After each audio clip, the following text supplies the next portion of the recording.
7절입니다. 내가 또다시 해 아래서 헛된 것을 보았도다. 어떤 사람은 아들도 없고 형제도 없이 홀로 있으나 그의 모든 수고에는 끝이 없도다. 오늘 본문 첫 단락에 등장하는 이야기는 아들도 없고 형제도 없이 혼자 사는 사람의 삶입니다.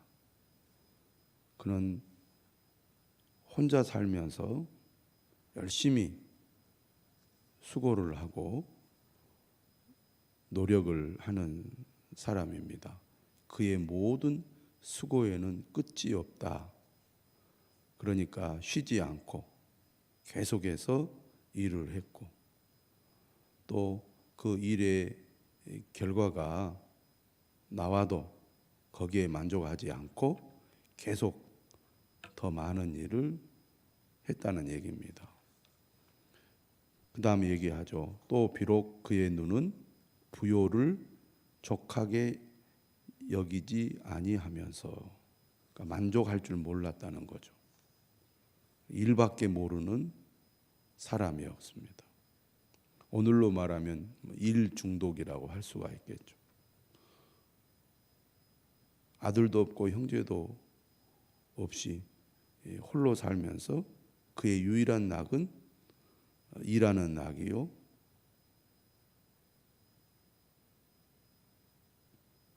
돈을 많이 벌어서 부자가 되는 것, 그것이 유일한 낙인데 문제는 거기에 만족하지 못하고 계속 더 많은 부를 쌓는 그런 삶을 살아가고 있습니다. 현재에 만족하지 못하고 좀 더 많이 벌어야 해.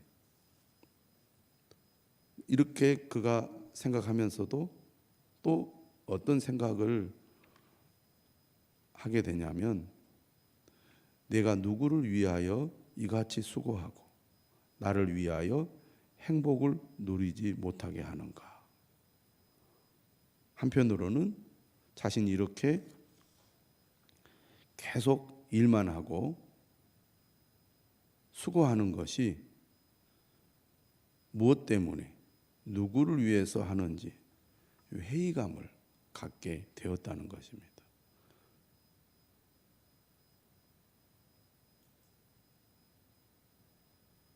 열심히 일은 하지만 그 일하는 이유나 목적이 사라져버린 허무함을 이 홀로 있는 사람이 겪고 있습니다. 계속해서 만족하지 못하고 일하고 또 일하면서도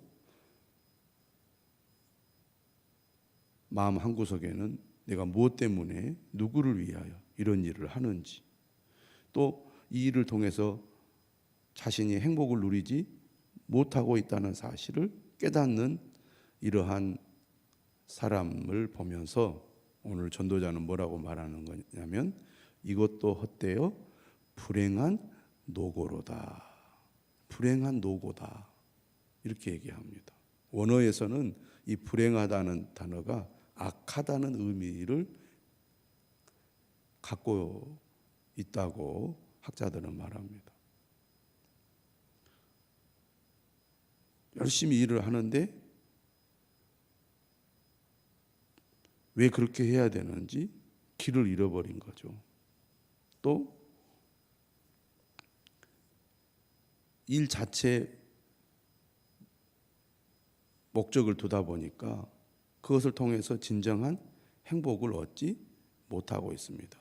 특히 오늘 본문에서 우리가 눈여겨봐야 할 낱말은 홀로 있다는 말입니다.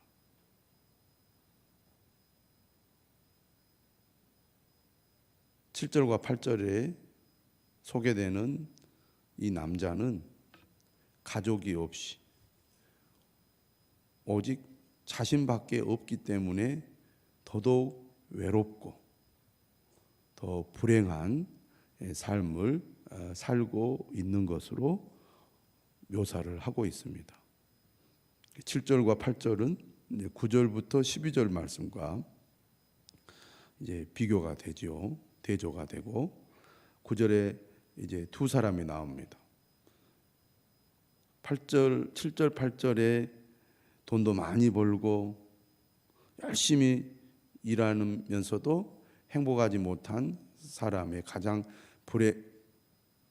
불행한 큰 이유는 바로 혼자 있기 때문이었습니다.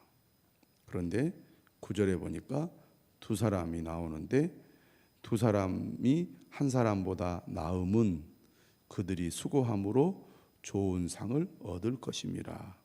혹시 그들이 넘어지면 하나가 그 동물을 붙들어 일으키려니와 홀로 있어 넘어지고 붙들어 일으킬 자가 없는 자에게는 화가 있으리라. 화가 있다, 이런 표현을 사용하고 있습니다. 두 사람이 한 사람보다 낫다는 거죠. 인간은 사회적 동물이다, 이런 말을 합니다. 결코 홀로 존재할 수 없는 존재가 인간이죠. 어떤 면에서는 인간은 단독자입니다. 아무도 나를 대신해 줄 수 없죠. 내 대신 누가 살아줄 수 없고 내 대신 누가 죽어줄 수 없잖아요. 내가 살아야 하고 결국 어떤 면에서는 나 혼자고 나 혼자 살다가 나 혼자 죽는다, 이런 생각이 들고 사실 또 그렇다고 볼 수 있습니다. 그렇지만 인간의 삶은 다른 한편으로 보면 결코 홀로 존재하지 않습니다. 부모가 나를 낳았고 또 누군가 나를 양육한 자가 있었기 때문에 사람이 태어나서 성장하지요. 또 사람이 하는 모든 일은 누군가 돕는 사람이 있고 함께하는 사람이 있을 때 생존할 수가 있습니다. 혼자 모든 것을 처음부터 끝까지 다 할 수가 없지요. 물론 성인이 되어서 다른 사람들과 관계를 끊고 나 혼자 살아가는 사람도 있겠지만 그런 사람일지라도 다른 사람의 도움을 받아야 합니다. 돈을 주고 물건을 사든 필요한 것들을 구입하든 다른 사람들의 도움을 직간접적으로 받고 사는 것이 인간이죠.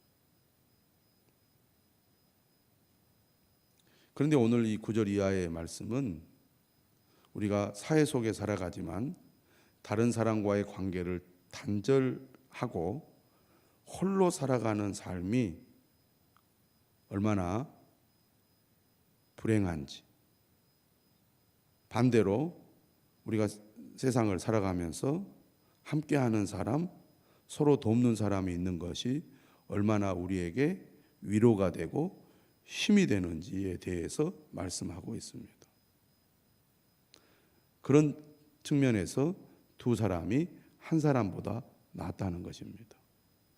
인간은 함께 살아야 하는 존재인데 관계가 단절됨으로써 인간은 외로움을 느끼게 되고 깊은 고독 속에 삶이 불행하게 됩니다. 또 위험에 처했을 때 그 위험으로부터 자신을 지킬 수 있는 기회를 우리가 놓쳐버릴 수 있게 되죠. 그런데 누군가 곁에 있다는 것, 함께하는 사람이 있다는 것은 그만큼 나 혼자 하는 것보다 더 많은 것을 얻을 수 있고 또 위험할 때 또 외로울 때 도움을 받을 수 있다는 것, 그런 측면에서 함께하는 삶이야말로 매우 중요하다는 것, 그것을 강조하고 있습니다. 10절에도 혹시 그들이 넘어지면 하나가 그 동물을 붙들어 일으키려니와 홀로 있어 넘어지고 붙들어 일으킬 자가 없는 자에게는 화가 있으리라. 특히 연세가 드신 분이 혼자 있다가 넘어져서 목숨을 잃는 일들이 많이 있습니다. 그래서 연세가 드실수록 누군가 곁에 있다는 거 매우 중요하죠.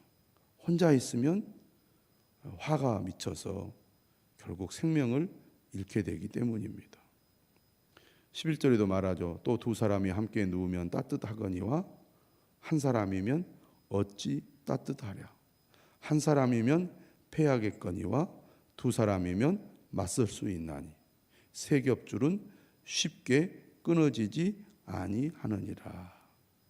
한 겹으로 된 줄은 쉽게 끊어지지만 한 겹 한 겹이 서로 연결이 되어서 세 겹을 한 줄로 만들면 쉽게 끊어지지 않게 된다는 것입니다. 오늘 현대인들은 더더욱 외로움을 많이 느끼고 또 그로 인한 우울증으로 힘들어하는 사람들이 많이 있습니다. 군중 속의 고독이라고 많은 사람들이 세상에 살고 있고 그 많은 사람들 속에 나 자신이 있지만 나는 여전히 고독하고 외롭고 나 혼자라는 생각을 가지고 아무도 나와 함께 하지 않고 나를 돕는 자가 없다는 그런 깊은 절망감을 가지고 살아가는 사람이 세상에 많이 있습니다. 이런 깊은 외로움과 또 우울감이 결국 사람의 삶을 망치기도 하죠. 누군가 나와 함께 있고 함께하는 삶이 내게 위로와 힘이 된다는 것을 느낄수록 우리는 삶에 안정감을 갖게 되죠. 가정이 그래서 중요한 것이고 늘 가까이 함께하는 사람이 있는 것이 우리가 살아가는 데 있어서 매우 중요하다고 하겠습니다. 특히 나이가 들수록 더욱 그렇습니다. 그런 측면에서 교회의 공동체가 매우 중요하다고 하겠죠. 신앙도 혼자 지키기는 매우 어렵습니다. 근데 우리의 신앙이 여러 가지 어려움 속에서도 신앙이 유지가 되고 또 우리의 신앙이 계속 성장하려면 교회 공동체의 도움이 꼭 필요합니다.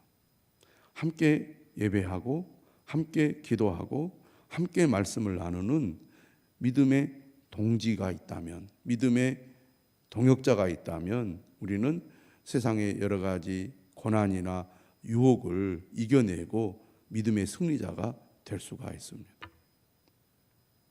예수님께서도 제자들을 세상에 내보낼 때 홀로 보내지 않고 두 사람을 짝을 지어서 보냈습니다. 한 사람 한 사람의 힘보다는 두 사람이 합쳤을 때의 힘이 한 사람 한 사람의 힘보다 훨씬 더 크다는 것을 예수님도 잘 알고 계셨기 때문입니다. 오늘 우리는 전도서의 말씀을 기억하고 함께 연합하여 신앙의 교제를 나누고 함께 연합하여 서로 위로하고 격려하며 또 교제를 나누는 삶을 귀하게 여기고 그러한 삶을 실천하기 위하여 힘쓰는 성도들이 되어야 할 것입니다. 13절이죠. 가난하여도 지혜로운 젊은이가 늙고 둔하여 경고를 더 받을 줄 모르는 왕보다 나으니.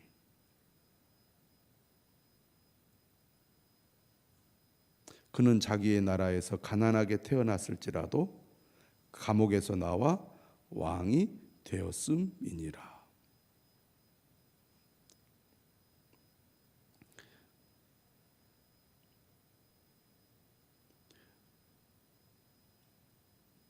아무리 세상을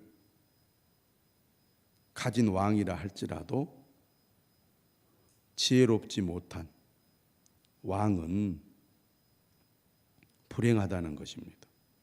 지금 현재 가난하여도 지혜롭고 젊음이 있다는 것은 오히려 미래가 있지만 나이도 많고 둔하고 경고도 받지 않는 왕은 사실은 미래가 없다는 얘기죠.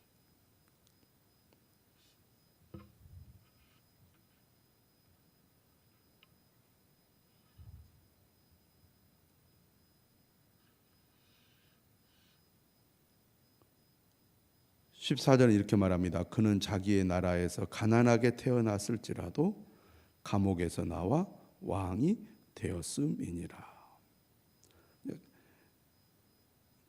가난하지만 또 감옥에 갇혔지만 지혜롭고 또 젊으면 미래가 있습니다. 지금 현재는 매우 삶이 불행하지만 지혜가 있으면 그 지혜로 말미암아 더 나은 삶을 얻을 수 있다, 그런 얘기입니다. 그만큼 젊고 지혜가 있다는 것은 미래가 있다는 얘기죠. 세상은 그대로 있지 않고 변하고 지금 현재 권력을 가지고 있어도 시간이 지나면 그 권력은 사라져버리고 새로운 사람이 권력을 갖게 된다, 그런 얘기입니다. 그래서 15절은 이렇게 말하죠. 내가 본즉 해 아래서 다니는 인생들이 왕의 다음 자리에 있다가 왕을 대신하여 일어난 젊은이와 함께 있고, 결국 세월은 흐르는 거죠. 아무리 대단한 권력을 가진 사람이라 할지라도 언젠가는 그 권력에서 물러나게 되고 젊은 사람들이 그 권력을 차지하게 된다는 것입니다. 16절에 말하죠. 그의 치리를 받는 모든 백성들이 무수하였을지라도 아무리 많다 할지라도 후에 오는 자들은 그를 기뻐하지 아니하리니. 아무도 기억하는 자가 없다는 얘기입니다. 새 번역은 이렇게 번역했어요. 한 왕이 다스리는 백성의 수가 셀 수 없이 많다 하여도 그가 물러나면 어느 누구도 그의 업적을 찬양하지 않으니 왕으로서 통치하는 것도 헛되며 바람을 잡으려는 것과 다를 바 없다. 매일 성경에도 권력의 무상함이라고 제목을 붙여놨습니다. 아무리 힘이 있는 왕이라 할지라도 결국은 나이가 들고 죽게 되고 결국은 왕자에서 물러나게 됩니다. 그러면 젊은 사람이 왕위에 오르게 되죠. 그 사람도 나이가 들어 또 권력에서 물러나게 되면 그 다음 사람이 또 왕위에 오르게 됩니다. 왕위에 있을 때 사람들이 막 찬양을 하고 칭송을 해도 그가 왕위에서 물러나면 다 이제는 잊혀져 버린다는 겁니다. 그런 의미에서 권력도 헛되다, 바람을 잡는 것과 같다. 사람들이 권력에 대한 욕구들이 있습니다. 그래서 권력을 얻기 위해서 정말 얼마나 치열하게 싸움을 벌이는지 모릅니다. 그런데 지나고 나면 그것도 헛되더라, 그런 얘기죠. 오늘 본문은 여러 가지 주제를, 두 가지 주제를 다루고 있습니다만은 오늘 본문에서 우리가 관심을 가지고 눈여겨 보아야 할 대목은 바로 9절에서 12절 말씀입니다. 함께하는 삶이 중요하다는 것이죠. 아무리 돈을 많이 벌어도, 아무리 내가 권력을 많이 가지고 있어도 우리가 이 세상을 살아가는 동안에 함께하는 삶이 없다면 불행하다는 것입니다. 우리가 주님 안에서 함께하는 삶을 추구함으로 하나님이 주시는 은혜를 우리 모두 누릴 수 있기를 주님의 이름으로 축원합니다.